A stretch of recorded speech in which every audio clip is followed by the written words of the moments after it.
Good morning, everyone. My name is Brian Jackson. I'm the CEO of Abacus Technologies. I want to welcome everyone to the webinar this morning.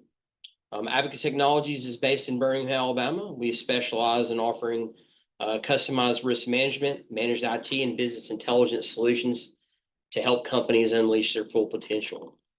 Our team we've been in existence for about 25 years. We have expertise in many different industries and have assisted many businesses navigating the ever-changing technology landscape. And by doing so, we've enabled companies to overcome today's challenges while also guiding them toward a more promising and accessible tomorrow. Abacus Technologies is happy to be a part of the BMSS family of companies. BMSS was established in 1991, has grown to become one of the top 100 accounting and advisory firms in the United States.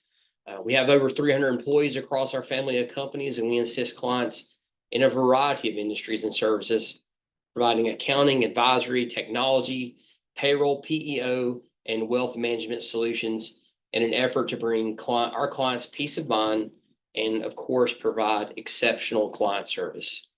Additionally, we are an independent member of the BDO Alliance, which is a nationwide association of independently owned local and regional accounting, consulting, and service firms with similar client service goals. For more information about BMSS and our family of companies, you can visit www.bmss.com. We'd again like to thank you for taking time to join us for this morning's webinar entitled Beginning with the End in Mind, Considering the Impact of a Cybersecurity Incident. Before we get started, there's a couple of housekeeping items I'd like to mention. If you have any questions during the webinar, feel free to use the Q&A button located at the bottom of your screen. We will attempt to answer all questions at the end of the presentations, which we expect to last about an hour and 10 minutes. After the presentation, we will open up the Q&A to answer any questions you may have. There will also be polling questions that you'll be presented with throughout the presentation. If you would like to receive CPE, please answer those as they pop up. We have several distinguished guests joining us for the webinar this morning, and very fortunate to have them with us.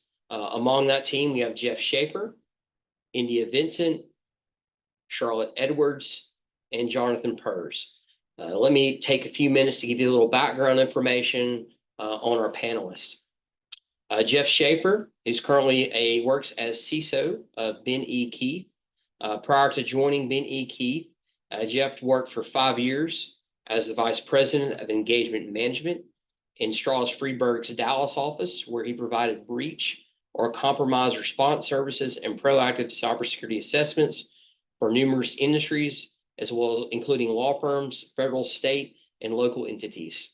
He's also worked at PricewaterhouseCoopers as a Director of Digital Forensics, Incident Response, and before that, he spent 25 years in the U.S. Secret Service. 17 of those years were in the cyber area, 5 years in presidential protection, and then 9 years as a multi-agency digital forensics lab director and instructor with the NCFI here in Hoover, Alabama. Welcome, Jeff. Thank you. It just means I'm old. We also have India Vincent. India has over 25 years of experience in the worlds of cybersecurity, data privacy, and intellectual property law, as well as licensing and other corporate transactions. She holds both a CIPP/US and a CIPM certifications. Her practice focuses on helping clients identify their valuable proprietary information, including data, and developing customized, situationally appropriate security and data protection policies to protect such information. She also serves as breach counsel, helping clients navigate the turmoil of a cybersecurity incident, while at the same time ensuring their legal obligations are not overlooked. Prior to law school, India was an electrical and computer engineer, and she relies on that experience to understand her clients' priorities and concerns and help them identify appropriate solutions. She earned her engineering degree at Clemson University and NC State University, and her JD from Cumberland School of Law at Stanford University. Welcome, India.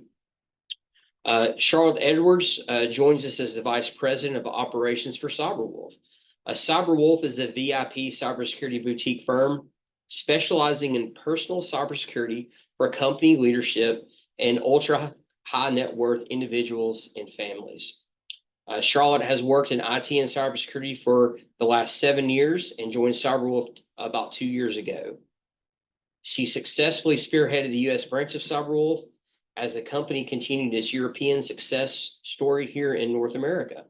In an era where digital threats are in an all-time high, she has successfully brought personal cybersecurity to the Fortune 500 leadership, nobility, and wealthy families. With CyberWolf, she has developed a deep understanding of threat landscape and high-stakes environment in which high-profile individuals operate. Welcome, Charlotte. Finally, we have Jonathan Purrs. He's the manager of information secure here at Abacus Technologies. In his role, he oversees the security team, both engineers and security analysts, and provides security solutions to our clients, analyze and remediate security threats, and also spearheads our security product development and implementation. He obtained his master's degree in cybersecurity from UAB, and as a successful small business owner, he now uses those skills and experience to help develop and enhance Abacus Technologies' rapidly growing security practice. So welcome, Jonathan. So with our panel introduced, we're going to go ahead and get started with our discussion. So I know from my perspective as a CEO and also as a consultant who works with clients in security, one of the topics we always talk about with them is being proactive versus reactive with their security strategy. Robert Mueller, who is the former director of the FBI, had a very famous quote, which I use quite a bit. He says, there are only two types of companies, those who have been hacked and those who will be hacked. So with that in mind, I'd like to open the discussion this morning talking about the differences in investing in cybersecurity before a breach or incident versus responding after one occurs. So I'd like each of you to address this from your own unique vantage point. And I'll start with Jonathan. Jonathan, from your perspective, from a strategic technical perspective, how does having a proactive assume breach mindset change the way organizations plan for security from a technical perspective? It's a good question. And what we often see is they don't plan a lot of times. They wait for it to happen, and then they have to react to it, and what that creates is a real bad dynamic in terms of, a lot of times the attack could have been avoided altogether by implementing certain things. I break it down really into two perspectives, Brian. Proactivity involves, one, reducing the risk in the first place. You might not be able to reduce it all, but every little bite you take out of that risk elephant is going to get you closer to swallowing that thing. And that gives the attackers less of a vector to get at you. The small things, make sure you have some antivirus or EDR software in place. Make sure you have some password hygiene. Make sure you're using MFA. If you're not using MFA, you're missing a big opportunity to defend against a lot of different attacks. And there's some other things, awareness training. Can't emphasize the importance of that. Train your people to identify attacks.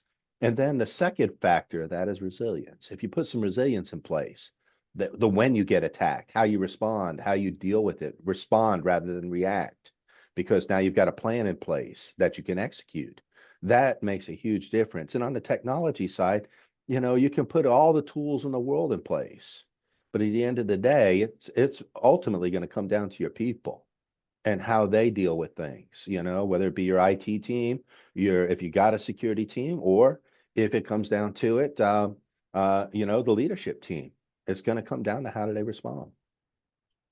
Indy, I'm going to throw it over to you. From a legal standpoint, when we think about how does proactive figure into, and at least when it comes to the risk of litigation, when it comes to fines, when it comes to just adhering to the growing number of laws, how does being proactive versus reactive play into how the legal response to a cybersecurity incident?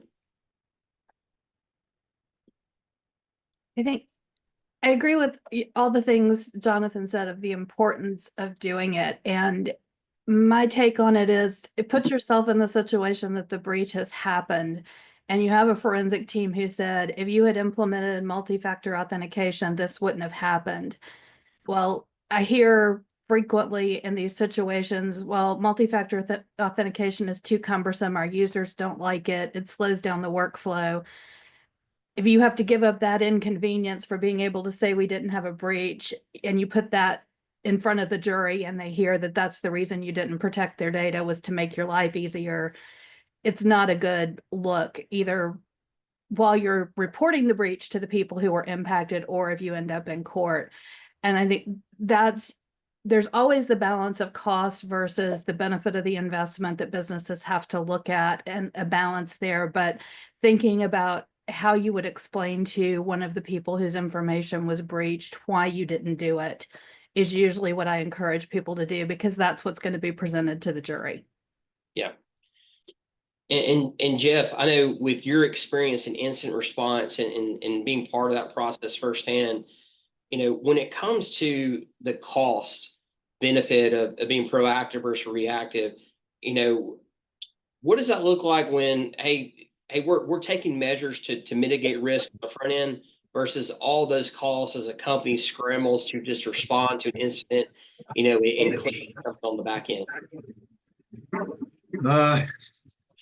Yeah, so I mean, a lot of what Jonathan and India said, they're spot on, but I'll get to the media question in a minute, but you have to remember that buy-in from the board and from the executive leadership. If it's not there, it's going to be a tough haul. And on the MFA, we've had that here where I don't want to have to do that. Like, so I would ask questions. Do you do it for your banking app? Yeah. Do you do it for this? Yeah. But you don't want to do it at work. I mean, sometimes you just have to kind of lay it out there to them and say, look, you're not really being reasonable. I get it, but you do it in every other facet of your life. But for some reason, you don't want to do it here and protect the very company that from whom you get your livelihood. So sometimes you kind of have to put it back on them a little bit and push back when you get the reluctance to do MFA or the complaints, oh, it slows me down or whatever. Yeah, I get it, but you do it everywhere else in your life. So you should do it here too. And I don't know why you would expect that we wouldn't. From the cost aspect, I mean, security is one of those things that it's always cost money, and you can't prove well, we saved you here X amount of dollars because you can't really prove a negative. But at the same time, you can look at the stats every year that comes out. Here's the stats. Here's the average payout of a ransom. Here's the average time down. Here's the average damage to your reputation. Once you do a cost analysis on what an actual breach cost you, it far, far exceeds what the cost would have been to, maybe have the identify, detect, and protect part in place. And again, it boils down to what have your assessments shown you, as far as where are your gaps? If they're in the protect, then you shore up the protect. If it's in the response, you shore up the response. But I can guarantee you from both the law enforcement side and the incident response side, the cost of the breach, once the amount of time that your employees put in addressing the breach versus doing what you hired them to do, their day-to-day job and activity, the run stuff, not to mention, the legal fees, the potential fines, the forensics fees, it crazy exceeds what it would have taken, not to mention the toll it takes on you from a stress perspective. So Yeah, I think just a couple of comments there. I mean, we often don't. I think there's two big risks there that you mentioned. One is reputation risk. We don't always consider how an incident affects the reputation of the company, of our leadership team. But the hidden cost, I think, that is very important. You touched on there is the distraction that it takes you away from executing your business plan. And we're all rolling into the new year 2025. And, as leadership teams, we have set forth plans, and, you encounter a security incident, and you just don't know what kind of time that takes up and what kind of energy and stress that it causes and distraction it takes away from the plans you had set in front of you. So, something a lot of people don't, that's not a cost that just shows up on an income statement or a P&L. That's a cost to your culture, to your employees, and to your culture in a lot of ways. So those are great things. Just one comment I wanted to add to that, because when it comes to getting that board buy-in, there's that fear, and fear only motivates you for so long. You really need to get down to the economics of it. and the speed. I mean, the bad guys now, the last report I saw was it's 48 minutes from the time the bad guy accesses your network to lateral movement. 48 minutes. So if you don't have the proper detection in place that you can see this, it's less than an hour and they're already moving around in your network. Those, I think, those things, and like I said, the tangible, some of the financial aspects, reputational damage, that resonates with the board more than just a lot of the fear. Oh, the ransoms are this amount, and you know, they're coming from Eastern Europe and the Chinese and all that, and it's military grade. That doesn't work, you know, like people think it does. Well, I know through the discussion so far, we've heard a lot about board members, about leadership teams, and I know Charlotte, you know, within Cyberwood, you guys work with high net worth individuals, you work with board members, you work with leadership. You know, what are the conversations you're having with those individuals about trying to encourage them to be proactive versus taking a reactive approach? I very much like the statement that was given by you and by Jeff as well, in the sense of we have to go past the kind of scaring people, and it is a message of hope in the sense that we also see that companies more and more are taking steps to look at cybersecurity not as a cost on a P&L, but more and more as an investment line on a P&L, because more and more boards have the understanding of they have a mandate to make the business grow, and cybersecurity is inevitably an enabler for them to help them grow and innovate within their business, but in a secure way. So we see that boards and management in general understand that nobody wants to be in a place of being reactive, to the point of you have the costs, you have the time as well it takes before an incident gets discovered, before an incident gets contained. It's just accumulating costs, and there's an understanding when you're in the reactive spot. The only things you can rely on is your incident response with good forensics and an insurance. And then sadly enough, with the insurance, often when they go back to the questionnaire that they filled into India's point of, did you have MFA enabled? Then it turns out that they actually didn't have it enabled because it was too inconvenient. So there's been too many cases that have shown that companies were punished because they were reactive. So we see a lot of management be really swinging to the proactive side. We see it for middle market, we see it for big corporates as well, not just because the regulators are putting pressure on management to be proactively involved, but we also see them actively asking, we want to have tabletops, we want to have solutions. We see with boards as well, specifically, that there's an understanding of, we are external to a company. We use our personal devices and our personal accounts to get all of the sensitive company data. Maybe we need to have some cybersecurity training as well. So for us, luckily, we see the pendulum swinging in the proactive side, and we see that there's growing willingness from boards to be trained on cybersecurity and to have the right tools to protect themselves. Perfect thing. And I think I'll just to wrap this topic up, I do believe, I have talked to a lot of organizations, and sometimes when it comes to being proactive, they just don't know where to start. And we always recommend, hey, you need to, get an assessment done, like Jeff mentioned, look at what it's telling you, gather a baseline, but ultimately just start. You have to start somewhere. And I'll say this as well, as we have worked with many different clients and trying to improve to be more proactive, because I definitely like that side of cybersecurity a lot better.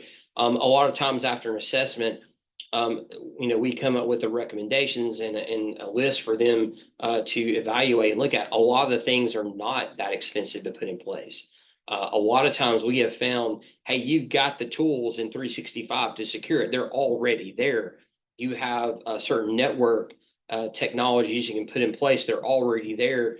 You can build a very good incident response and recovery plan. You already have the tools there. You just need to go the process enabling it. And a lot of times that's not the big number, the big scary number you think it is. So I think my message is, from a CEO perspective, is cybersecurity doesn't have to cost you a lot of money, but it does have to cost you a little bit of thinking, a little bit of maybe changing your culture and how you look at security protocols and implement them, that convenience versus security, judgment there, but also putting it on the agenda before it comes to the agenda. I like to say that a lot, because eventually it will end up on your agenda. Some of the things we talked about and that came up in our conversation here were those hidden costs and the timeline. So I think all of us have had some experience with breaches or incidents. And as you think back to those, I'd love for you to share maybe, hey, what is something you didn't expect from a time perspective or from a cost perspective or just overall, what do organizations underestimate when it comes to facing a security breach? And Jeff, I'm going to start with you because I know you've worked in incident response a lot and you've been on the front lines working with threat actors. So, give us some of your experience as far as, hey, what are some things that they may underestimate when it comes to responding or having to deal with a breach? Without a doubt, it's time.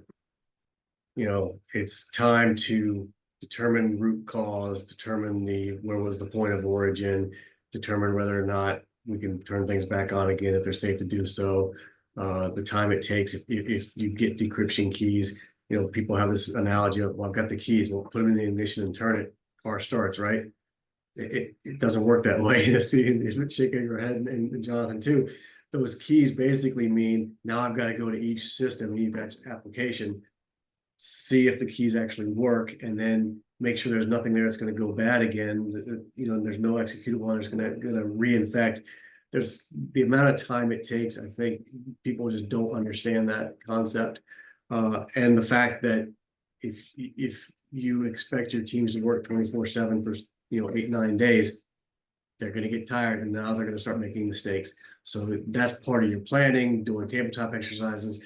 You've got to let your team get rest. Now some people don't get this. For the first 48 hours, yeah, you may not sleep. That's very, very possibly the case.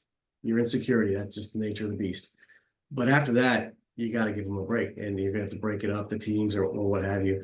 But a lot of times, CEOs and boards are coming down really hard. We want answers. We want answers now. And I'm like, well, you're not getting them. So as what in my old role as coming in as a breach response kind of team lead, that was my job, was to set those expectations. If they didn't have them set before, it was to set those expectations, maybe have those off the record calls with the CEO or whoever, and say, hey, look, here's how this is going to go down. It's horrible. I get it. We're going to get you through this, but you've got to trust this, the way this is done. It's done this way for a reason. Last thing you want to do is turn the lights back on and get reinfected again. That's, nobody wants that. So that I would say the amount of time it takes is probably one of the least appreciated things if you've never been through an incident. And I'm going to throw it over to you. When it comes from a legal perspective, having worked with a client through some of those aspects, but what do organizations often underestimate when it comes to responding to a breach from your perspective? I agree with Jeff. Far and away, the top thing they underestimate is the time, but beyond that is the legal obligation you still have. Once your systems are back up and running, once the forensics are cleared, you're still looking at the notification obligations, whether it's your employees or your customers or vendors or contract obligations. There's still a lot of time, and most of the time you haven't been able to start on that concurrently with the investigation because they can't get to the documents. Business email compromises can be done a little more concurrently than a ransomware event, but it's still the issue of it just takes a while to go through all that data. And I would say almost every client I have worked with is shocked at the number of places they have data stored on their system that they did not know about. When that data mining comes back, they're flabbergasted that there are 10,000 individuals' social security numbers floating around. And in it, talk a little about the inconsistency in laws, privacy laws, both at the federal and state level. I can't leave this topic without having someone talk about that, because I think that is something that is grossly underestimated by clients when they're facing it. So tell us a little bit about that. Okay, so there are two different sets of privacy laws that we worry about. The first is the data breach notification laws, and each of the 50 states has their own law. Each of the territories has their own law, and then you have laws of other countries. A lot of people talk about GDPR being more strict and difficult. In some ways, it's easier because it's one standard across the EU and you know what to expect. generally there are trends across the states that you can rely on, but what companies tend not to realize is they're responsible for reporting under the law of the state where the individual is a resident, not the state where the business operates. So that's one of the first things to sort through is where do all these people live? What reporting requirements do I have there? And then meshing the state laws with the federal laws we do have in the United States, whether it's Gramm-Leach-Bliley if you're in the financial industry, HIPAA for healthcare, if you're looking just at FTC requirements or the SEC requirements for public companies, all of those have to be laid on top of or meshed in with the state requirements to figure out, does a state law exempt you from complying with the state? If you comply with the federal, do you have to comply with both? There's a huge matrix of reporting obligations that if you haven't dealt with it or aren't expecting it, it can be completely overwhelming. I know one thing that I think about is you mentioned about the data and just, we look at, as networks started to enter our organizations in the early late 90s, the internet came on board.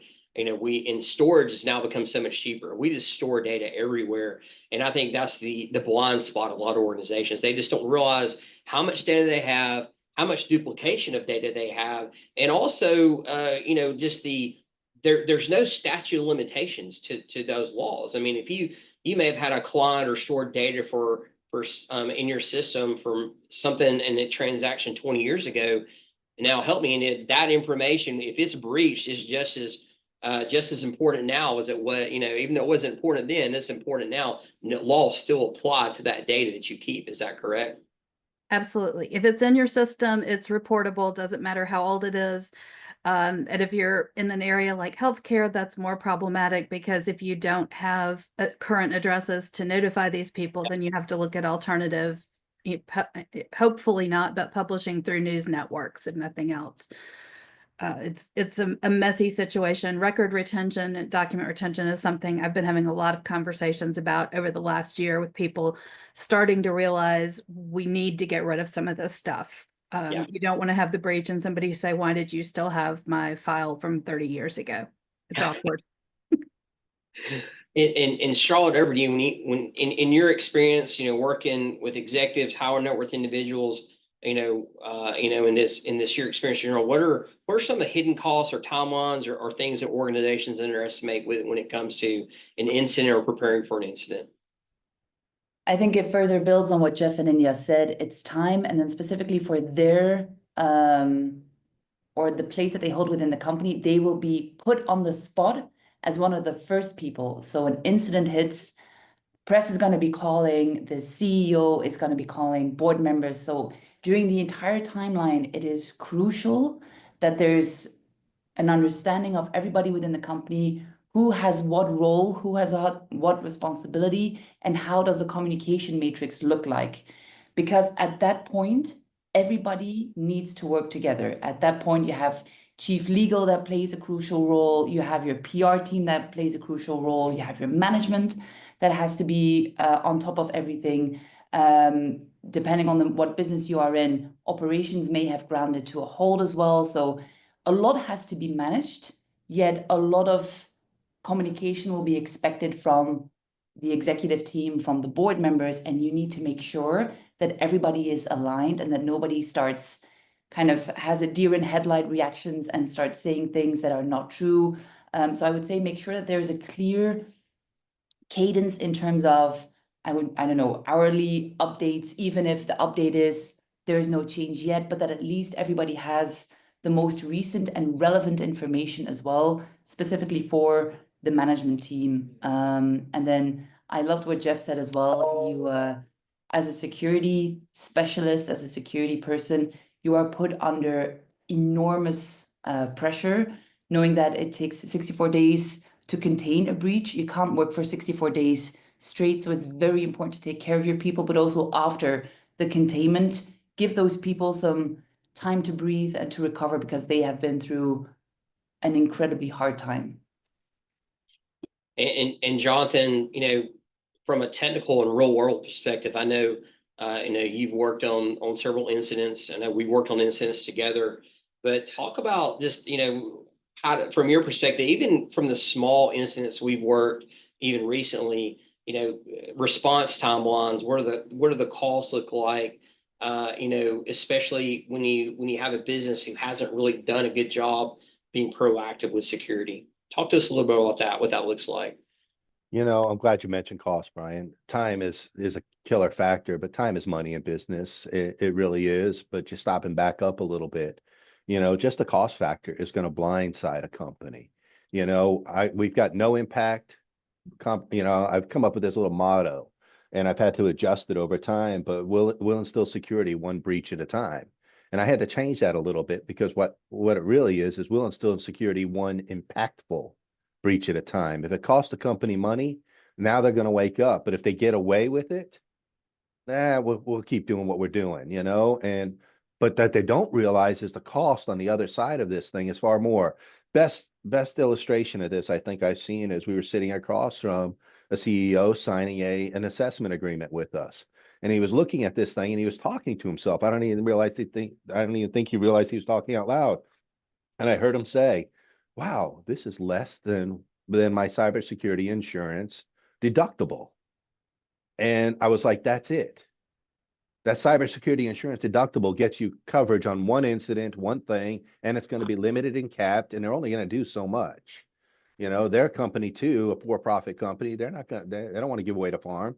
And so when you look at that assessment gets you a roadmap to a much more secure environment. And your people, your technology is going to matter at that point. If you put the technology in place, the cost of that is often far less than an impactful incident. And, because there's so many intangibles in the cost.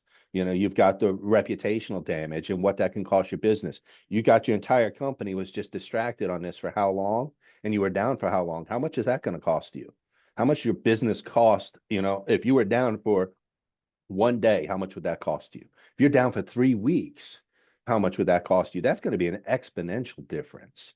And the technology and having the people in place to prevent that from happening altogether could be so much less expensive in contrast. So a little bit of proactivity rather than reactive is going to, and in the long haul, save you money. I was asked what's the ROI on cybersecurity? And Jeff kind of started to talk about it. We never show up as a positive on the bottom line.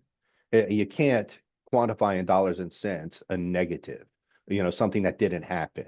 And we live in a world of hopefully it didn't happen, but I kind of started to think about that a little bit. And cybersecurity protects profits. At the end of the day, your profits are going to be protected by what you put in place, whether it be technology, people, plans, and all of that. And so that's where it really weighs in. But you get down to the basic assessments. We had a compromise locally here just last week, and it turned out to be a no impact event. But in the moment, instantaneously, in a matter of minutes, three different companies were all impacted by an event from a client they shared or a vendor. One compromise led to 3 different companies having to deal with it. And guess who represented all 3 of those companies in terms of cybersecurity? Us. And so all of a sudden, I'm not dealing with one company, dealing with 3 companies being impacted. Lots of clicks on an email link that shouldn't have happened. Well, we had to respond to all that in the moment. And you want to talk about a high pressure game all of a sudden. I need to go take a break after that one, but it just kind of escalated real quickly. And then we were able to de-escalate it real quickly because we had things in place. Had those things not been in place, had we not had plans, had we not practiced this, it could have got real messy real fast.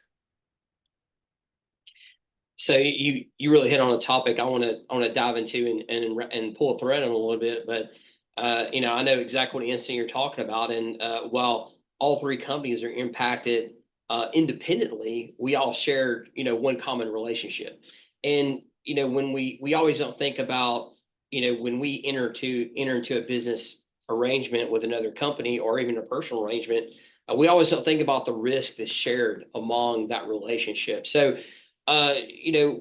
third-party risk management is something I think a new entrant into risk management from a cyber perspective. I don't think it's really new, but it's definitely come to the forefront. So just I'll open up to the panel, what experiences you had when it comes to third-party risk management incidents? And, I think some of the, what do companies not think about, or should we, how can we encourage companies to think more about the relationships they have and how that could bring risk to their environment? I'll just open it up to anyone who wants to sort of talk on that subject. So, well, I can tell you from where I sit now, we've got one of our biggest partners uses Panarrays, which you guys, BitSight, Panarrays, security scorecard, whatever. And I get notifications from them saying, hey, our partner or Panarrays is telling us, because their partner uses Panarrays to basically look at us, here's what we're seeing. We've got this or that we're seeing on the network or on the dark web related to your environment. And that's something we promptly address, because we don't want our partner to lose faith in our network that, something's going to go down and things aren't going to, obviously Benny Keys, so food and beverage distribution, if the trucks aren't rolling, people aren't making money, right? So yeah, they use that for us. We also look at some of our partners and just, it's not, hey, I got you. It's more like, hey, we're kind of in this together. We made this partnership so that we can all be productive. So let's just kind of keep an eye on each other, watch each other's back. It's hard to get over. Sometimes people think, well, you're looking at me and you're going to use that to negotiate the next contract. Well, that may be the case. I don't, that's not my wheelhouse, but it is collectively our wheelhouse to look out for each other. So I see it as a plus, doing that kind of thing and having that capability. It's not a deep dive. None of them are deep dives, but they kind of keep you on your toes a little bit, and it gives everybody kind of that warm and fuzzy feeling that you're doing your due diligence as well you should be. India, from your perspective, when it comes to the legal side of third party and incidents that happen, there could be a loss that happens, but it may not be the company, the breach may occur differently. How are you seeing those type of situations play out in the legal area? Well, I'll start with you to Jeff's point. Absolutely, those things come up in the contract negotiations. How the last security assessment went, what events have happened since the last contract negotiation. They're always there.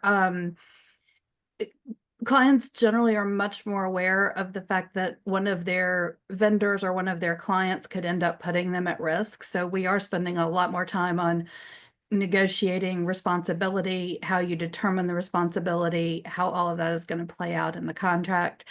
But a lot of companies implementing some type of oversight with vendors. I want to stress their importance. Anytime they're bringing a new vendor on board, there should be some sort of privacy impact assessment done, and those need to be recorded and kept. And in doing that, they should be able to determine not every vendor needs the full scope security assessment. Some need much more stringent, depending on what they're doing. So I encourage my clients to be reasonable about, if you have somebody who is just coming in to refill vending machines and they only have access to one room in the building, I'm not nearly as concerned as I am somebody who's coming in to do shredding or coming in to do work on the computer system. So finding the appropriate level of concern, I think, is important as you're trying to decide how to assess your vendors. But it's something you don't want to be sitting in front of the jury explaining, yes, we signed the contract they put in front of us and we didn't ask what they do for security. Yeah. And Charlotte, I think you've got a great perspective on this when it comes to, we talk about board members, and board members are asked to participate in strategic discussions, sometimes high profile discussions, sometimes very private discussions about direction of company. And I know, you guys, and as part of CyberWolf, help extend security to board members and their mobile devices. But, what kind of direction are you seeing the market take when it comes to, these, third-party individuals who work with these companies at a high level? What steps are being taken to secure, their profile and their risk and handle the risk they bring? Yeah, it's from our perspective, third-party risk management is often managing the board members, because the board member is the third-party risk that enters. If you take one individual or one board member sits on average on 4 or 5 different boards, they will not carry 4 or 5 different devices with them. They will not have 4 or 5 different accounts. They use everything culminates on the same account, on the same device. And you see that there's not a single company that has the mandate to protect that board member, because then you would have a conflict of interest. So we see on one hand, companies giving more and more cybersecurity trainings to their board members, just kind of to train that muscle. And then, yeah, we see as well that we're having very interesting discussions with them where they actually take Cyberwolf and offer it as a benefit to their board, where they say then at least there's kind of an objective third party that protects the board member and that covers that blind spot that you have as a company. But we luckily see that both the companies, but also the board members are open to accept cybersecurity. And to your point as well, they are involved in every crucial decision of a company. When there's an M&A being prepared, they get the term sheets, they get the balance sheets, they get, if there's a rebranding ongoing of the company, everything sits on these devices that nobody protects and that nobody manages. So it's for us, the third-party risk is definitely the board member, but luckily we see positive evolution there. Yeah, I think third-party risk is something we have a lot more conversation with clients about. And we are having more conversations, of our clients asking us about security and what we're doing about it. So and I love Jeff's approach. We have to work together. I always like to say we're trying to secure society, not necessarily trying to secure individuals or businesses, but we're trying to secure everyone, because it doesn't matter if while the breach at one company, a profile breach that we see in the news, it does affect that company locally, but if we subscribe to services on that company, it affects us personally as well. We've seen that happen with AT&T, because I know I got a notification letter for that one. We've seen several government agencies get breached, but eventually we go out to our mailbox or we check our own inbox and we get a notification ourselves that says, hey, you're a part of it. Your information was leaked. It's now in the hands of a threat actor on the dark web. And so it is very important we start looking at that across the board. Now, we talked about being proactive. We talked about third-party risk, but what our users want, what do people here want to know about building a plan? How do you build a comprehensive defense plan against an incident? We talked about how it is important to be proactive, and what does that look like? And I'd love to hear from our panel as far as we know it's important. We know how costly incidents become, but what are some of the things that are, I think, important to you or close to you that you've seen be assets as far as from a planning perspective that a company do? And Jonathan, I'm going to start with you from a technical perspective. We know security doesn't always have to happen at once, but what are some of the things that you would tell our audience to prioritize when it comes to security from a technical perspective? Yeah, well, it's an interesting question. I'm actually going to illustrate this with the third party thing. You stop and think about this for a second. Before you can even begin to make a plan, you got to identify, what you're looking at. You got to know where the fence is down, so to say. You think about third party, for example. Who is the third party? Who is this? For me, it's the companies that provide the tools that I need. If they go down, what is that? How does that impact my business? If their security is impacted. And then you think about it, from an executive's perspective. Who's the third party for the executive or the board leader? Well, their family can actually be a third party to them. Because hackers know if I might not be able to get to his or her security, the board member, but I can get to them through their family. I can get to that personal device. So that becomes a area that you got to think about. You've got to think about who my clients. Well, one of the biggest compromises I saw, the most costly anyway, $1.1 million walked out the door, and it wasn't because they did something wrong. The company that was expecting that money, their customer actually had a security breach. And they lost $1.1 million in transaction. The payment was in transaction to them. It was an ACH routing fraud. And what had happened was, if your company had to do without that money, for a period of time while it got tangled up in insurance and legal, how would that impact your company? That's third party risk, you know? And so having a plan is asking those questions up front, getting the answers to questions. And oftentimes we're making applications, questionnaires that are much too complicated. You know, if we're just doing the basic things, we're going to be much better off security wise. And we're missing the basic questions and the reality of those. You know, we can illustrate that later. But let's say having a plan is critical. Thinking about in advance of identifying where can I be attacked, and then putting a plan in place to secure that. Instead of thinking I've got to solve this whole problem all at once, start a little bit at a time and plan it out over time. Over time is a beautiful concept because now you don't have to spend all that money all at once. You can, once you've identified the risk, now you can have a plan and start implementing it over time. And before long, over a period of 1 to 2 years, you're going to be much more secure than you ever were beforehand. You know, and so having a plan and then executing it over time. But before you can get to that, you really got to back up and assess, where are our gaps? Where are our risks in this area? And then once we do that, we can prioritize those and hit the ones that give you the most protection for your money in the shortest amount of time first, and then start to work through the more difficult ones, you know, and eventually you're going to have security. But if you do nothing and wait for that breach, now you're in that reactive posture. Whereas if you actually assess and make a plan, now you're being proactive. Even though you can't knock it all out at once, you're being proactive, you're moving towards it, and it's going to protect your business. Very good. India, over to you. When we think about regulatory frameworks and legal frameworks, you know, how do you see companies using those to shape a plan? And also, I mean, you know, what are some priorities you see companies need to take a look at when it comes to building a good plan?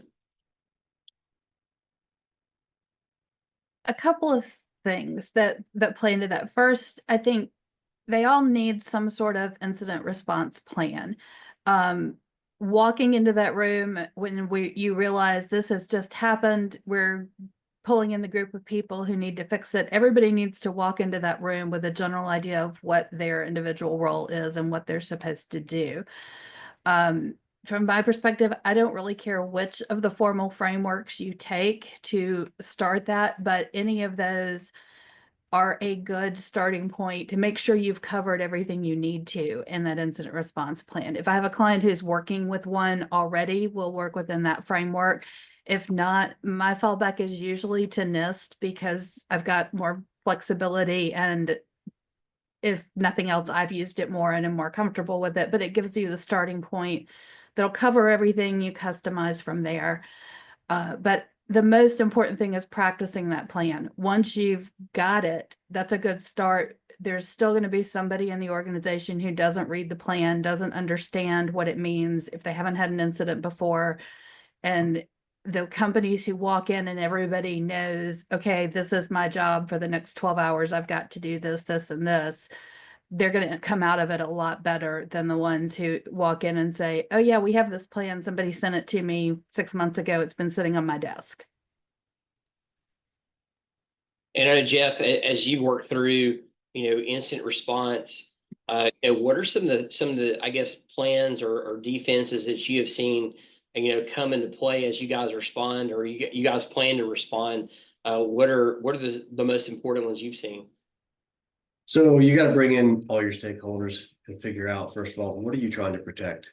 Yeah. And then once the breach occurs, the incident occurs, what was the impact? What was affected? Because your incident response team is going to come in. They're working basically at yours and of course council's direction. But what system do you need up first?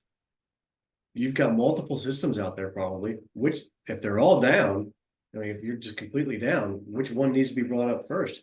We don't know this, or the incident response team is not going to know this until you give them that direction. So you need to know that, and as India, and you got to practice it. Find out where, bring everybody, you know, people like on this call and others in to see where your gaps are. Charlotte brought up a great point earlier about communication. You better understand how you're going to do that, because, and your people need to know this has occurred. Please don't text your spouse or your uncle or put it on social media.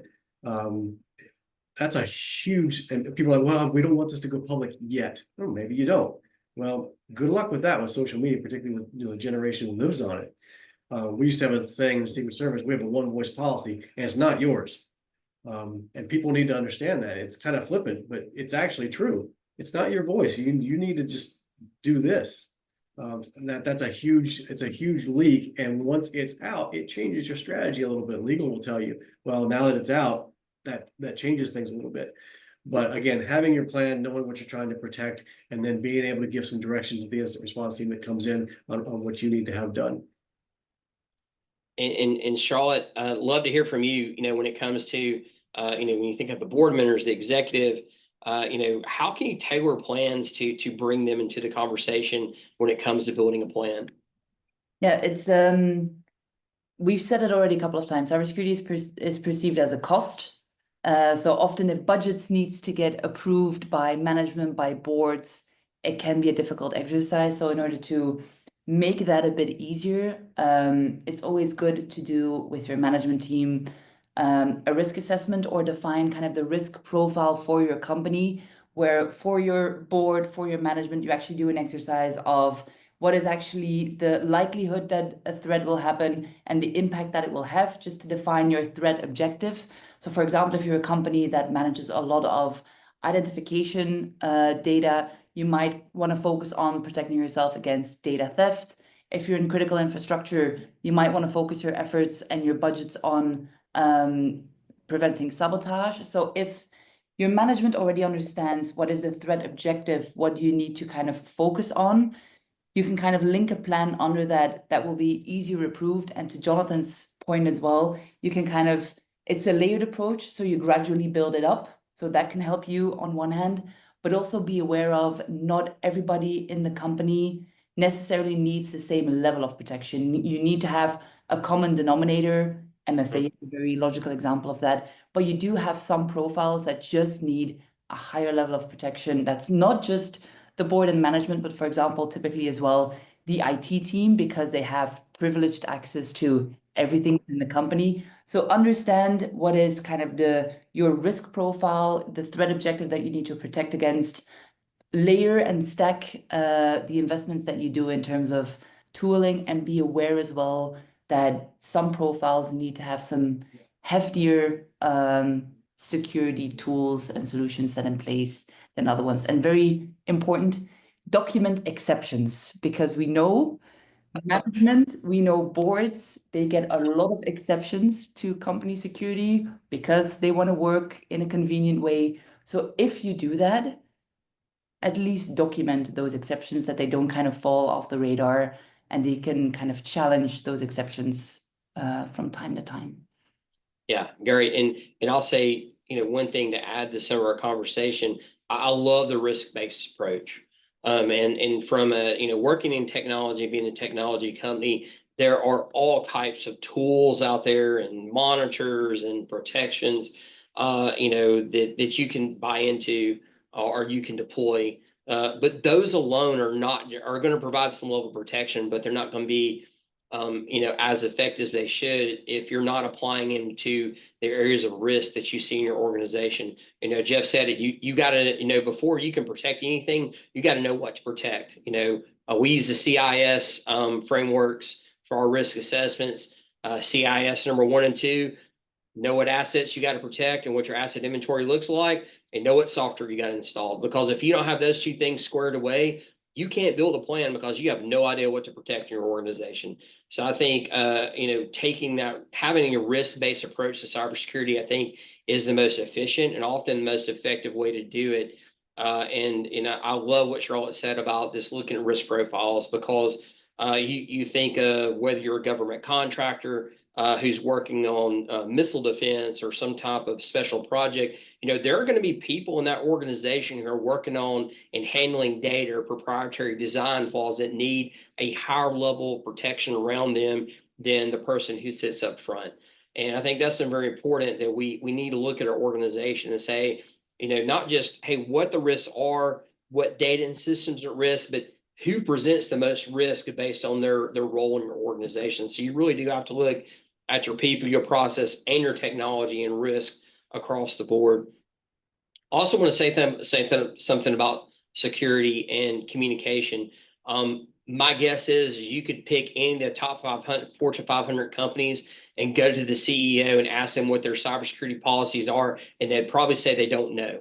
But yet the first person that's going to be called upon to talk about that incident is going to be the CEO or CEO's representative. So, bringing, the C-suite into the security conversation, have briefings with them, have a cadence of conversation is so important, just because they need to be in that conversation, know what's going on. I know, as any leader would say, they never want to be caught off guard by a conversation or a question. And so making sure they have access to information and access to data related to security in the organization is very important, so they can speak to it, so they can be part of the decision process. And I think also how you communicate them from a technology perspective, business perspective about those topics is also very, very, very important.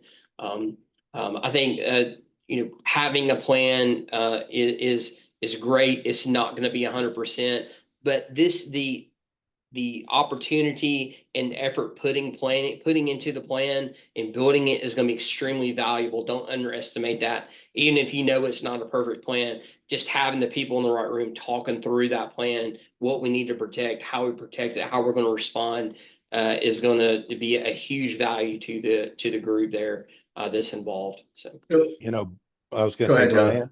Brian, Yeah. this is such an important topic right here. And, two technical components of this that I want to bring up because they're important. Let's just use backups as an illustration. You might think backups is part of your planning. You've planned ahead, you've got backups in place, or at least you think you do. But my favorite question asks, when's the last time you tested those backups? Because if you haven't tested those backups, you don't have backups. You don't know what you got. And the last place you want to find out those backups didn't work was after a compromise. So, if you're not testing your backups, that means you're not planning, you're not exercising, you're not tabletopping this stuff, you're not asking the right questions. You got to think about that. And backups are a microcosm of the overall security posture, because that's one of the most critical things you can do. And then the other side of this coin is, from a technical perspective, all right, somebody just told me, hey, this account was compromised. I really don't know as a technical guy what I'm getting into until I'm into it. And so that plan has got to be flexible enough to adapt as it goes along, because guess what? Just when you think you know what's going on, you're going to find that other piece of evidence that changes the whole game. And now you're looking at something entirely different than what you were looking at before. It might seem like a small thing, and then it becomes a huge thing. It might seem like a huge thing up front, but then it becomes a really small thing. And so, these plans aren't hard coded. They've got to be flexible. But the key is, like Brian said, getting the right people in the right room, starting to have conversations about this, tabletop some exercises throughout the year. It's time well spent, because now you're looking at your plan and you're thinking it through. Well, what if this happened, or what if that happened? You can even think about it in terms of just general risk. What if a key person in the company was all of a sudden unavailable for that exercise? We had CISA come in and do a plan with one of our clients, a tabletop exercise. Very first thing is he killed off the boss, and now what? You lop off the head. Is everybody going to panic? We've got to have a plan for that, because it could happen. It's not necessarily that just the boss is unavailable. And so you've got to be able to exercise this plan in a variety of different circumstances. That's planning. Those are some great points, Jonathan. I want to add to that just a little bit. The tabletop exercises, one of the harshest things you'll learn from it that need to be learned is you're going to have team members who do not perform well under stress. You need to identify them and replace them. I don't mean replace them like you're fired. I mean, like, hey, this is your day-to-day job, but during an incident, this person's going to run that with your oversight, because sometimes those gears they stop turning, and then you're what in the military they call combat ineffective. You're ineffective at that point.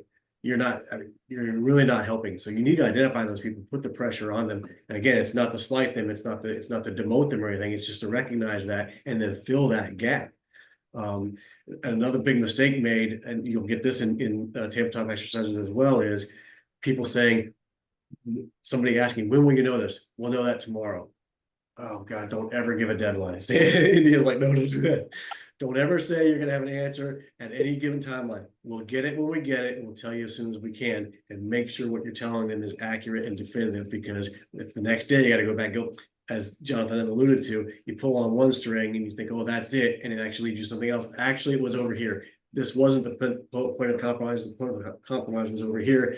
Now you gave them bad information. It wasn't bad information. It was just information you had that was not definitive at the time. So stay away from timelines and making definitive statements until you're absolutely sure, because those will come back and bite you. And I know I've responded to several incidents where I had to tell them, stop telling them when you're going to have an answer, because you very well may not have the answer in the timeline you think you're going to have it.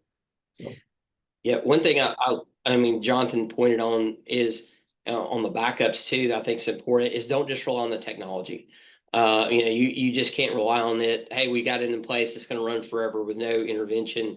I think you've got to plan for some kind of failure there. You got to plan to monitor it. You've got to do that all along the way. And I'll say one thing, and maybe Andy can speak to this, but we look at some of the new laws that have come into play, especially with the SEC, about notification and filings with breaches, and how.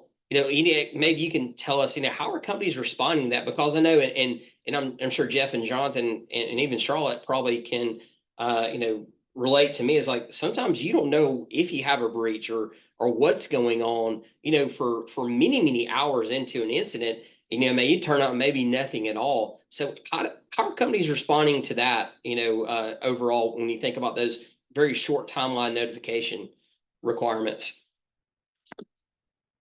Not well. I think it's like you said, most of the time, particularly if you're one of those dealing with a 24-hour reporting requirement, chances are you don't know anywhere close to what you're expected to report in that 24 hours. We work a lot more on template statements that acknowledge there is some kind of incident, we're investigating, we'll have to follow up. I think it's important for the company to understand that means you've got to get the notice out there in that time frame, but it's okay if that says we're still investigating, we don't know. Again, to Jeff's point, don't speculate, don't share anything that's not definitive. And at the same time, keep those deadlines in mind. If you've got a 24-hour or a 72-hour reporting deadline and you're getting close to that, whether it's the whole team or a subset of them, have somebody who is focused on what are we going to say at that point? What can we do that gives us something tangible to say, if there is anything, is helpful. But keeping that part of the communications in play is extremely important. These deadlines are really difficult to meet and not, in my view, not necessarily practical all the time, but we have to live with them. Yeah, and I think this is important. Remember, sometimes the reporting requirements, notification requirements, some of them do have, even with the state privacy laws and either government agencies like FTC, they have some timelines you have to respect, and that does give and should give you a sense of urgency, within your response to an incident to make sure you can meet those timelines, with some appropriate information. But I think communication, internally as well, I think is extremely important. Having some communication out to your team, to your organization that, hey, this is what's happened and this is why. And having that happen in short order is very important, even if it is a template statement. You can't reveal a lot of details. Maybe you don't know a lot of details, but making sure that the truth is getting out. That way you don't have people creating their own version of it based on what they've heard. So I think we can all agree having a plan is extremely important. The plan's gonna look different for every organization. It's got a different plan based on their risk profile, and what business they're in. But starting that planning process, getting an assessment done, thinking about what you've got to protect and the different profiles you have in your company from a user and employee perspective are extremely important. So. Well, Brian, can I bring yeah. up one more thing on the plan front? Absolutely. Governance. Just let's think about that for a second. Technical governance, having a plan also includes policies and processes. That's Yep. planning. And that's huge. Every security assessment should address governance in some way. You know, you might be utilizing the right tools, but do you have that documented?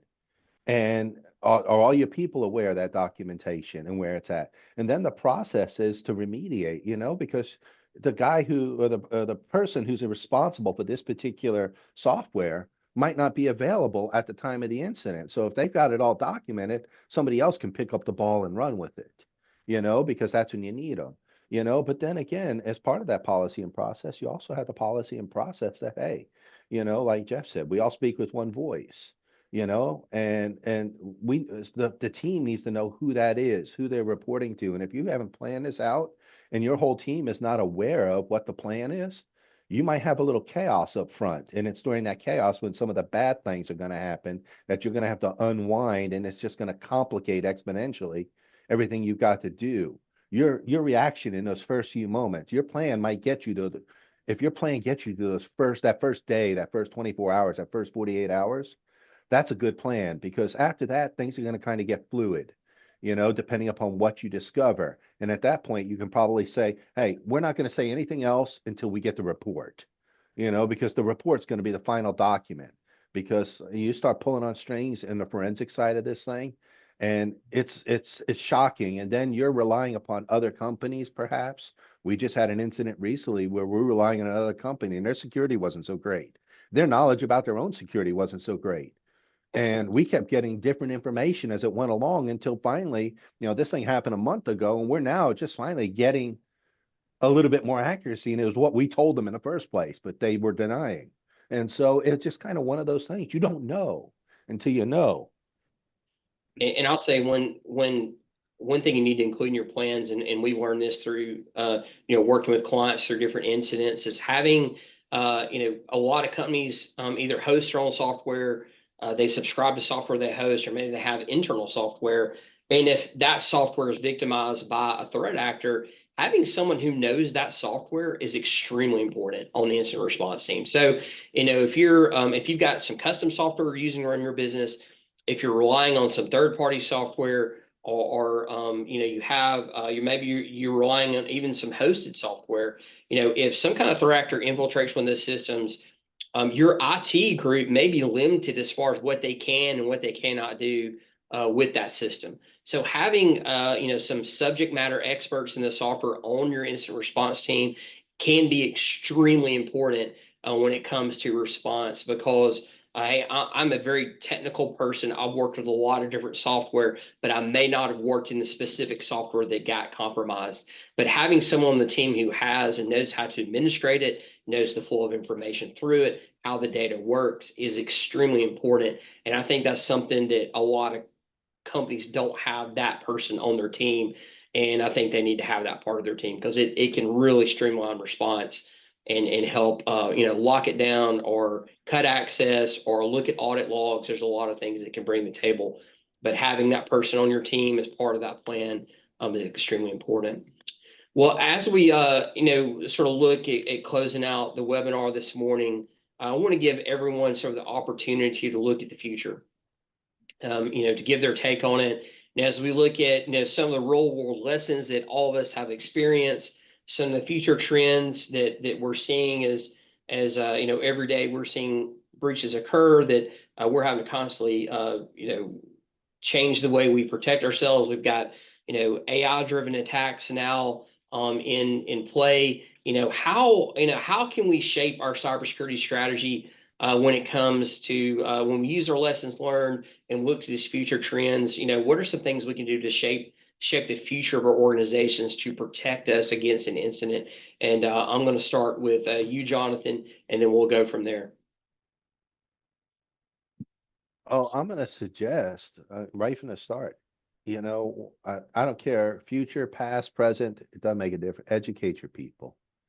Biggest investment you can make, because most cybersecurity incidents start with somebody hovering over a link. Do I click? Hovering over an attachment. Do I open it? Maybe even hovering over phone number. And do I make that phone call from the email? That's where most cybersecurity incidents start. And so continue to educate your people, but keep that education current.